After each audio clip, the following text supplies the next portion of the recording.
ചികിത്സാ ചെലവിനായി വീട് പണയം വെച്ച് വായ്പയെടുത്ത വൃദ്ധയും കുടുംബവും ജപ്തി ഭീഷണിയിൽ. ശ്രീമൂലനഗരം തെറ്റയിൽ വീട്ടിൽ മേരിയാണ് പെരുവഴിയിലേക്ക് ഇറങ്ങണമെന്ന ആശങ്കയിൽ കഴിയുന്നത്. മേരിയെ ഇടിച്ചിട്ട വാഹനം നഷ്ടപരിഹാരം പോലും നൽകാതെ കടന്നുകളഞ്ഞതാണ് കുടുംബത്തെ കടക്കണിയിലാഴ്ത്തിയത്.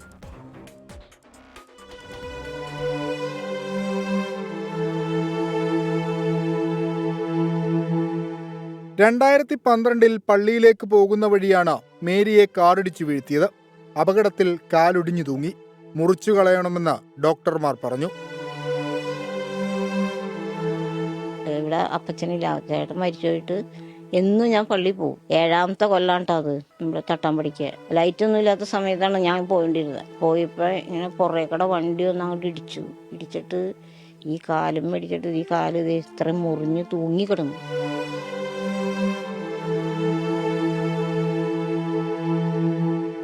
വണ്ടിയിടിച്ചിട്ടവർ കടന്നുകളഞ്ഞു. ഉന്നത സ്വാധീനമുള്ളവരായതിനാൽ പോലീസും അവർക്കൊപ്പം നിന്നതായാണ് ആക്ഷേപം. നഷ്ടപരിഹാരവും ആശുപത്രി ചെലവ് പോലും നൽകിയില്ല. ഇങ്ങനെ ആൾക്കാരെ വിളിച്ചു കൂട്ടി വന്നു കഴിഞ്ഞ് ആശുപത്രി കൊണ്ടുവന്നപ്പോൾ ഡോക്ടർ പറഞ്ഞു ഇത് മുറിച്ച് കളയണം. അപ്പോൾ ഓപ്പറേഷത്തിന് നാട്ടുകാർ അവിടെ വന്നവരോട് അനിയൻ ചോദിച്ചപ്പോൾ അവർ പറഞ്ഞു അങ്ങനെ പറ്റില്ല, മുറിച്ച് കളയാൻ പറ്റില്ല, കാലല്ലേ, ഞങ്ങൾ വേണ്ട സഹായം ചെയ്യാമെന്ന് പറഞ്ഞു. അങ്ങനെ ഈ കാലം അവർ തുന്നി പിടിപ്പിച്ചു. അടിയന്തര ശസ്ത്രക്രിയയ്ക്ക് 1 ലക്ഷം രൂപ വേണമായിരുന്നു. ഇതിനായാണ് വീടിന്റെ ആധാരം പണയം വെച്ച ബാങ്കിൽ നിന്ന് ലോൺ എടുത്തത്. ലോൺ അടവ് മുടങ്ങി. 12 വർഷത്തിന് ശേഷം തിരുവൈരാണിക്കുളം സർവീസ് സഹകരണ ബാങ്കിൽ നിന്ന് കഴിഞ്ഞ ദിവസം ജപ്തി നോട്ടീസ് എത്തി.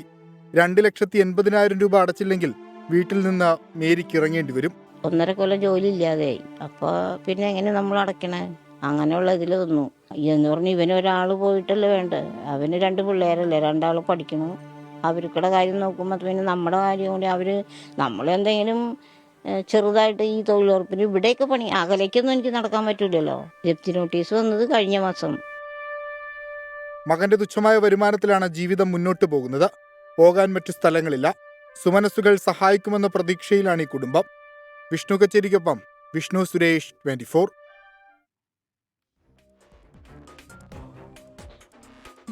അപ്പോൾ സുമനസ്സുകൾ വിചാരിച്ചാൽ ഈ അമ്മയെ സഹായിക്കാൻ പറ്റും അല്ലേ? അത്ര വലിയ തുക എന്ന് പറയാൻ പറ്റില്ല. ഒരുപാട് പേര് ഒന്നിച്ച് നിന്നാൽ, നിങ്ങളോട് മാത്രമല്ല പറയുന്നത്, നമ്മുടെ ഇടയിലുള്ളവർക്കും ചെറിയൊരു തുക നീക്കി വെച്ചാൽ അവരെ സഹായിക്കാൻ പറ്റും.